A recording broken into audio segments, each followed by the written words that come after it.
오늘은 맥주감사주일입니다.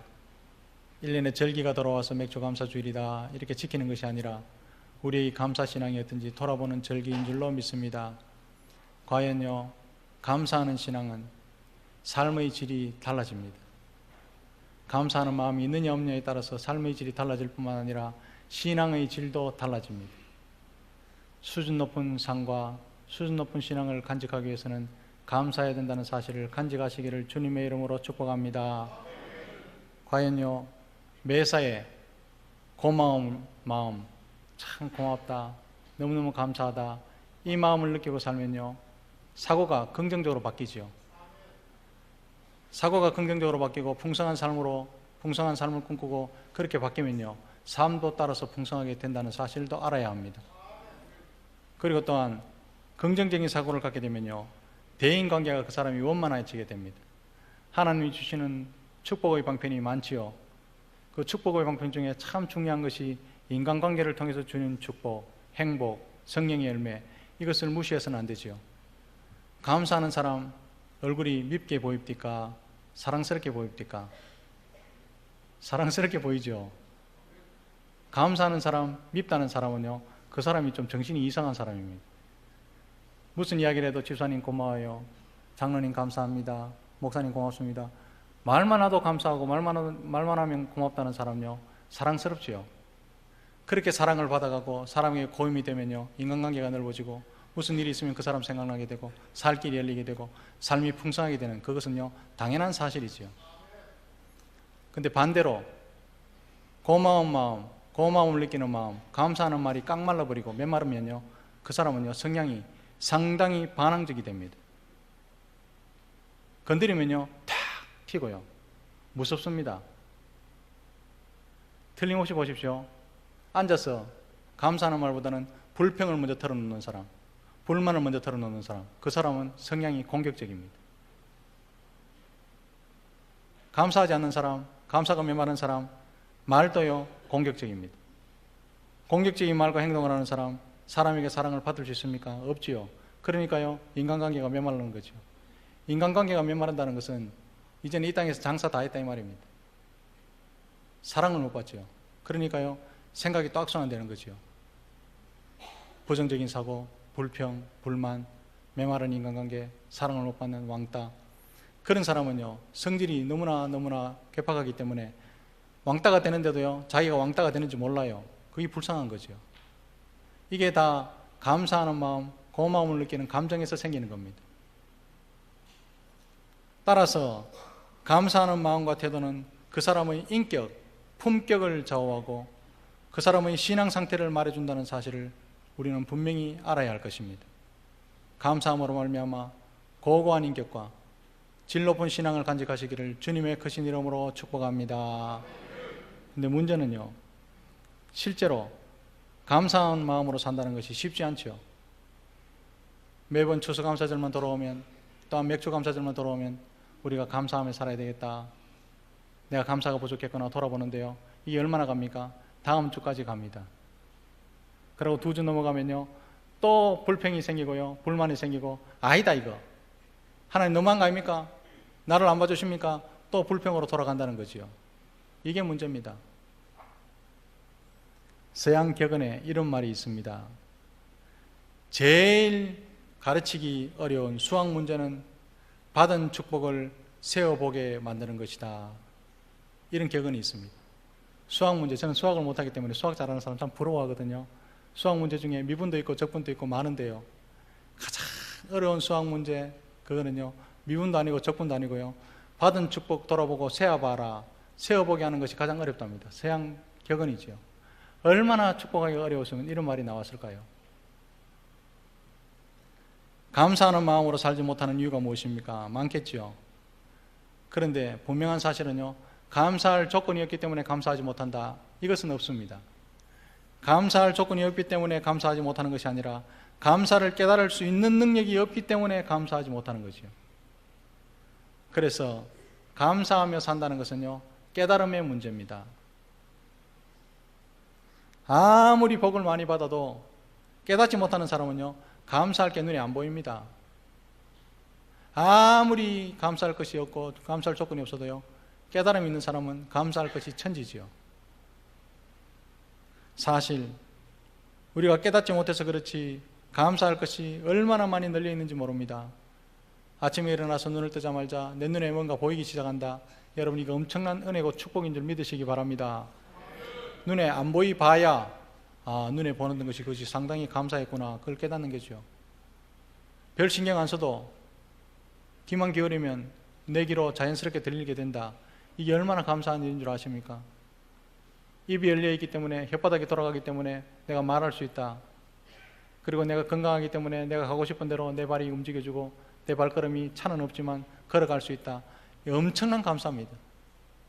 관절이 아파보고 무릎이 아파봐야 걷는 게 하나님의 축복이구나, 그때서 깨닫는 거죠. 늦습니다. 그러면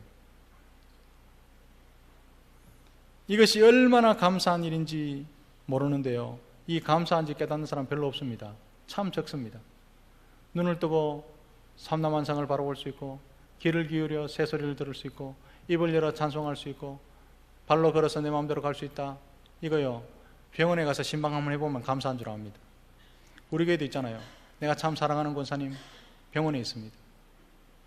병원에 가서요, 권사님 잘 계셨습니까? 물어보면 권사님 하시는 말씀이, 목사님 다시 건강한 발걸음으로 교회 가서 성도들하고 다 같이 찬송해보고 목사님 설교를 생목소리로 들어보고, 내가 보고 싶은 장로님들, 권사님들 보고 싶은 게 소원입니다. 갈 수 있을까요?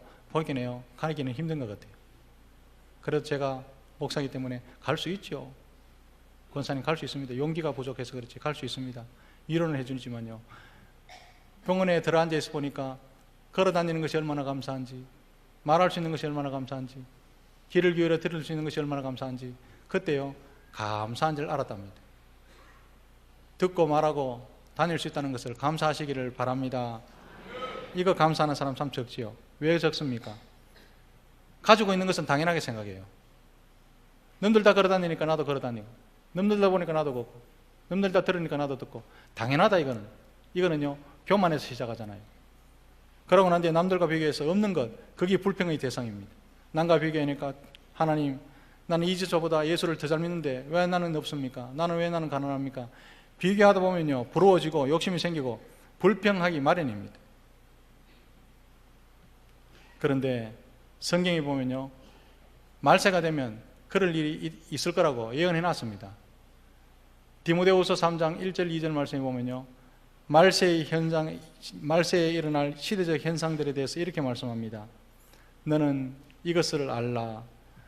말세에 고통하는 때가 이르러 사람들이 자기를 사랑하며 돈을 사랑하며 자랑하며 교만하며 비방하며 부모를 거역하며 감사하지 아니하며 거룩하지 아니하며. 말세가 되면요 잘 사는데도 불평이 많대요. 요즘요 얼마나 잘 먹습니까? 조선시대 세종대왕보다 잘 먹는 시대가 요즘 아닙니까? 한겨울에 수박을 먹는다, 한겨울에 배추를 먹는다. 놀라운 일이죠. 그런데요 감사한 줄 모릅니다. 없으면 불평하죠. 당연하게 생각하는 교만이요 우리를 지배하고 있습니다. 대구에 가면 제가 잘 아는 장로님이 계십니다. 청년 때부터 알았습니다. 신앙 참 좋습니다. 이 집의 내력을 제가 잘 아는데요, 이 집에 아들을 얻기 위해서 몇십 년 동안 기도하고 얻은 아들이 있어요. 잘 생겼습니다. 훌륭합니다. 모든 교인들이요 칭찬하기를 아끼지 않습니다. 제가 볼 때도 참 부럽습니다. 근데 그 아들이 불행하게도 21살 때 오토바이를 타고 헬멧을 안 쓰고 가다가 죽었습니다. 그 아들요 독자입니다. 인류대학 다닙니다. 잘 생겼습니다. 모든 딸을 가진 부모님들은 신랑감, 우리 집 신랑감이라고요 점 찍어 놓을 만큼 참 탐나는 청년이었습니다. 그런데 젊음 한때의 열정으로 인해서 오토바이 타고 가는데 헬멧을 안 타고 넘어지면서 보도블럭에 탁 머리를 부딪히면서 죽었습니다. 그 장로님도 알고 그 아들도 알기 때문에 제가 장례식에 제가 갔거든요. 가면서 생각했습니다. 이런 경우에 목사는 장례를 집례하기가 참 어렵습니다. 장수하시다가 자녀들이 잘 되고 그렇게 돌아가시고 천국 가시면요 목사는 장례 때문에 걱정도 안 합니다. 그런데 21살 때 잘 생기고 훌륭하게 자란 그 아들이 죽었습니다. 참 목사님 집례하기 힘들겠다 이래 생각하고 대구로 올라갔습니다. 아니나 다를까 집례하는 목사님 설교를 어떻게 하실까 궁금해서요. 전 귀담아 들었습니다. 귀담아 듣는 설교 중에 제 가슴에 와닿는 설교 3마디가 있었습니다. 그 목사님 집례할 때 이렇게 설교를 하대요. 장로님, 아들을 먼저 보낸 일은 충격일 것입니다. 그러나 아들을 낳아서 21년간 모든 사람이 칭찬하는 아들로 길러 보셨지 않습니까? 그런데 저는요, 하나님이 아들도 안 주시고 딸도 안 주셔서 아이를 낳아보지도 못하고 단 하루를 길러보지도 못했습니다. 위로하면서 감사하라 이 말이었습니다. 목사님 제가요 그 말을 듣고 참 설교 잘한다 은혜를 받고 이래야 되는데요, 동의가 안 되대요. 동의가 말이 쉽지 이런 상황에 입장을 바꿔놓고 나면 자기는 감사할 수 있을라나 이런 불만이 속에서 올라오더라고요. 말이 쉽지 이런 상황에서 감사하기가 쉽나? 감사하기보다 원망하기가 더 쉽고 찬송하기보다 불평하기 딱 좋은 상태 아닙니까? 그런데요, 그 장로님 집례하고 난 뒤에 성도들이 찾아와서 인사를 하는데 이렇게 말합니다. 지금은 제가 이해할 수는 없습니다. 그러나 불평할 바에야 감사하며 살랍니다. 이래 말씀하시대요. 저는요 그 말씀에 충격받았습니다. 감사는 신앙의 문제라는 사실을 다시 한번 깨닫게 되는 순간이었습니다. 사랑하는 성도 여러분, 감사는요 신앙의 문제라는 사실을 기억하시기를 바랍니다. 오늘 본문에 보면 누추함과 어리석은 말이나 희롱의 말이 마땅치 아니하니, 성도라면, 예수 믿는 성도라면 누추함과 어리석은 말이나 희롱의 말이 마땅치 아니하니 오히려 감사하는 말을 하라, 그렇게 말씀합니다. 성도라면요 말할 바에야 감사하는 말을 하랍니다. 말할 바에야 불평이나 부정을 쏟아내지 말고 감사하는 말을 하라, 그렇게 말씀하시지요. 이렇게 권면하는 사도 바울의 처지는요 결코 이렇게 말할 좋은 형편이 아니었습니다. 역경 속에서 자기보다 더 나은 형편에 있는 자들에게 말하기를 오히려 감사하는 말을 하라. 사도 바울이 지금 어디 있습니까? 이 편지를 쓰는 사도 바울은요 안락한 구들목에서, 따뜻한 안방에서, 혹은요 요즘 같은 아늑한 카페에서 이 편지를 쓰는 것이 아니라 차디찬 감옥에 지금 갇혀 있습니다. 물이 축축하게 들어오고요, 지가 왔다 갔다 하고요, 바퀴벌레가 우글우글거리는 그 장소에서 자기보다 지금 낫다고 생각하는 그 성도들에게 편지하기를, 모든 불안한 상황에서 언제 사형당할 줄 모르는 처지에서 사도 바울이 말하기를 이왕 말할 바에야 감사하는 말을 해라. 감사의 본을 보이면서 감사하라는 말을 지금 하고 있는 것입니다. 얼마나 힘 있는 말씀이고요, 감사가 얼마나 성도들에게 중요했으면 이렇게 말할 수 있을까요? 사랑하는 성도 여러분, 사도 바울은 오늘 본문에서 자기는 지금 형편이 엉망인데도 왜 감사하는 말을 하라, 오히려 차라리 말할 바에야 감사하는 말을 하라 이렇게 강조했을까요? 잘 기억하십시오. 그것 이유가요, 감사는 예수를 믿어 새 사람이 되었다는 특징이고 증거이기 때문이라는 사실을 기억하시기를 바랍니다. 예수 믿는 사람이요 말끝만 하면 울퉁불, 일어나면서 불퉁, 울퉁불퉁 이러면요 몸만 교회 다니는 사람이지 그 사람은 예수 믿는 사람이 아니라 이 말입니다. 예수 믿는 사람의 특징은요 감사합니다. 새 사람의 특징은 감사합니다. 이게 예수 믿는 사람의 증거가 되어야 한다는 말씀이죠. 그런데 옛 사람의 습성이 그냥 남았어요. 앉으면 욕하기 시작하고 일어나서 험담하기 시작하고, 몸은 교회 다니고 마음은 하나님께 드리지 못하고, 이런 사람은요 부지기시지요. 우리가 하나님을 모를 때를 생각해 보십시오. 혹은 하나님을 잘 알지 못할 때를 생각해 보십시오. 말로 악을 엄청나게 행했지 않습니까? 말로 이웃을 상처 주기도 하고 자기 마음이 후련할 때까지 퍼붓어야 되고, 음탕한 말을 쏟아내기도 하고. 3절 말씀 보십시오. 3절 말씀. 음행과 온갖 더러운 것과 탐욕은 너희 중에서 그 이름조차 부르지 말라. 음행의 그 이름이 뭡니까? 음담패설이죠. 음행의 이름은 음담패설인데 유머한다고, 우스갯소리 한다고 음담패설을 쏟아내고 막 웃고 유머가 있는 겁니까? 음란한 것의 이름을 불러드린 거죠. 재밌어서 그것도 목사님한테 와가지고 목사님한테까지 이야기해 줍니다. 웃어야 될지 말아야 될지 저는 한참 헷갈립니다. 에베소서 5장 3절에 음란한 이야기는 하지 말라 했는데 목사님 재밌지요? 허 하면서 이야기하는데요. 웃어야 될지 모락해야 될지. 말로 악을 행하는 거잖아요. 그것은 사람에게 사람 상처 주고요. 이거 지금 남자 지사님만 해당되는 줄 압니까? 아닙니다. 제가 놀라운 사실은요, 여지사님들이 그렇다더라고요. 내하고 눈 마주치는 자가 그 자니라. 말로 남을 헐뜯고 협박도 말로 하잖아요. 얼마나 말로 많은 악을 쏟아내는지 모릅니다. 그래서 오죽했으면 예수님이요, 입으로 들어가는 것이 그 사람을 더럽히는 것이 아니라 입에서 나오는 말이 그 사람을 더럽힌다 말씀하셨을까요? 호주에 가면요, 세계에서 가장 독이 강한 뱀이 10가지가 있는데 10가지 중에 9종이 호주에 있습니다. 그 호주에서 7년 동안 살아남아서 한국에 지금 설교하고 있는 거 기적이죠. 그 9종을 다 합친 엄청난 독 다 합쳐도요, 인간의 입에 있는 독보다는 못합니다.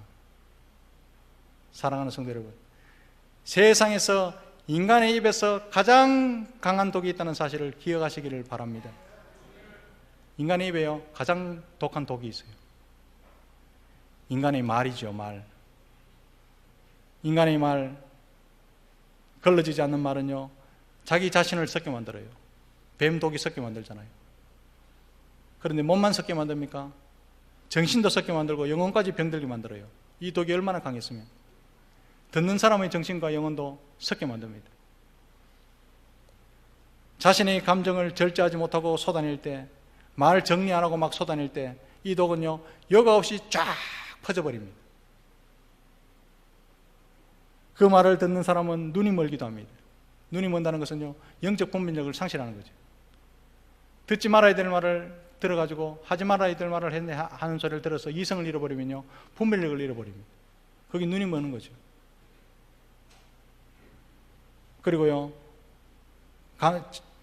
가장 독한 독이 섞여 나오는 말로요, 가슴앓이를 하는 사람 많이 봤습니다. 칼로 싹 비킨 상처는요, 시간이 지나면 안 옵니다. 그러나 혓바닥으로 싹 비킨 이 상처는요, 잘 안 옵니다. 세월이 지나면 지날수록 그 상처가 더 깊어져요. 그게 독이죠. 세상에서 가장 강한 독이죠. 그뿐입니까? 심지어는요, 죽는 사람도 있습니다. 말 한마디로 인해서.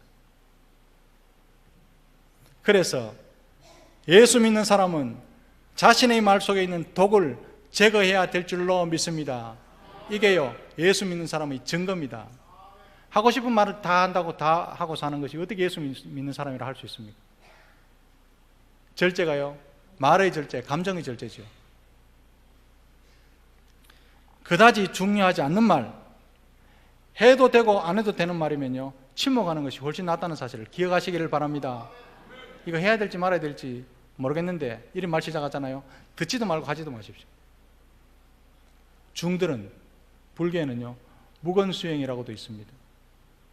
교회는 그게 없어요. 그러니까요, 얼마나 말이 많은지. 노홍수나도요, 입 때문에 다 사는 기라. 물에 둥둥 떠가지고. 요즘은 또 이 물에 뜨지도 않는다대요. 물고기인데 사기친다고. 우리 교회도요, 무건수행이 아니라 침묵수행이 좀 있었으면 좋겠어요. 중요하지 않는 말 내뱉지 마십시오. 공해입니다. 해도 될 말, 안 해도 될 말, 해도 되고 안 해도 될 말 같으면요, 침묵하시는 게 훨씬 낫습니다. 침묵하고 난 이후에 오늘 본문에 보면요, 누추함과 어리석은 말과 희롱하는 말이 마땅치 않으니 오히려 침묵하고 난 뒤에 해야 될 말이 뭡니까? 감사하는 말부터 배우기 시작하라. 그 말이죠. 다른 멋진 말로, 내가 한마디 말로 그 사람을 제압하리라, 이렇게 좀 고민하지 마시고 감사하는 말로 말미암아 사랑받으시는 여러분 되시기를 주님의 이름으로 축복합니다. 우리 집사님 감사합니다. 장로님 감사합니다. 목사님 감사합니다. 제발 좀 그렇게 하십시오. 연습해 봅시다. 옆에 있어 주셔서 감사합니다. 표정이 감사한 것처럼 표정을 지어요. 네 여기 와왔노, 이런 표정을 가지고 감사합니다 하지 말고. 성도는요, 결코 누추한 말, 질 떨어지는 말, 저진, 공사판에서 왔다 갔다 하는 말, 남을 표현해하는 말, 이 말은요, 해서는 안 된답니다. 오히려 남을 세우고 붙들어 줄 수 있는 말, 감사하는 말을 해야 될 줄로 믿습니다.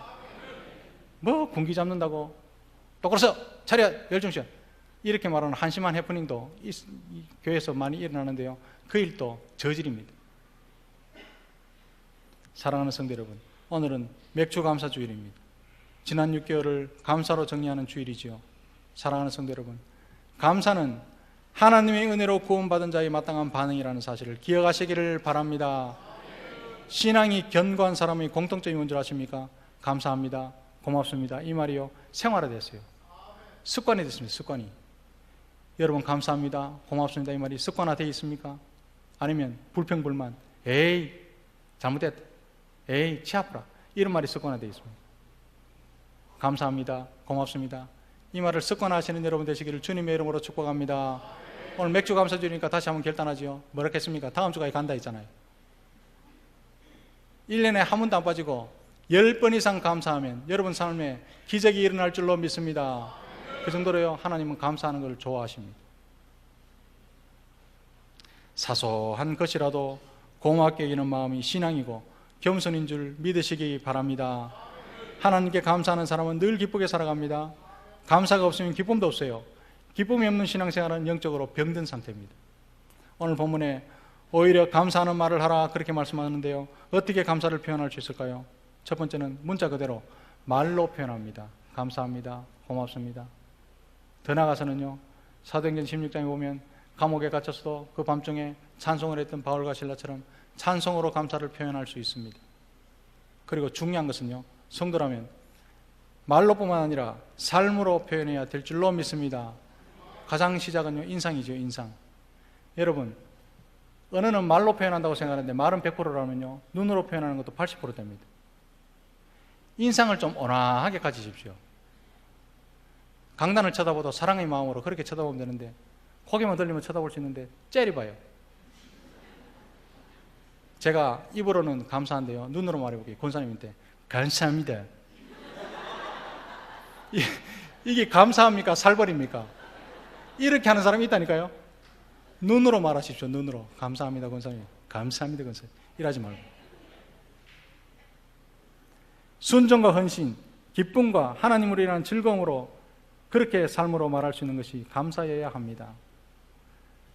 일본인 신학자, 제가 일본 신학자를 참 좋아합니다. 왜냐하면요, 일본에 있는 성도들도 참 순수하고 순전하지만요, 일본에 있는 목회자들은 100명 중에 99명이 참신하고 성실하고 신실합니다. 제가 일본에 존경하는 위대한 신학자 우츠무라 간조를 참 좋아합니다. 내촌감산 선생님이라 그렇게 말하지요. 우츠무라 간조는 어릴 때 이질에 걸려서 뇌성마비로 살았잖아요. 그러나 한평생 하나님의 은혜에 빚진 자라는 마음으로 빈민가에서요 봉사하며 살았습니다. 이 우츠무라 간조 선생님이 인생 노년에 이런 말을 남겼습니다. 사람들은 왜 불행합니까? 못 가져서 불행합니까? 남이 가진 것이 없어서 불행합니까? 결코 아닙니다. 가진 것에 대한 감사가 부족해서 불행한 것입니다. 이렇게 말씀했습니다. 가진 것이 많아도 감사할 줄 모르면 불행한 인생이 된다는 것이지요. 사랑하는 성도 여러분, 남아있는 2016년 6개월 동안, 더 나아가서 여러분 남은 전 인생 동안 감사를 많이 표현해서 내 자신도 풍성하게 되고 이웃도 풍성하게 만드는 저와 여러분들이 귀한 삶이 되시기를 주님의 크신 이름으로 축복합니다. 기도하겠습니다.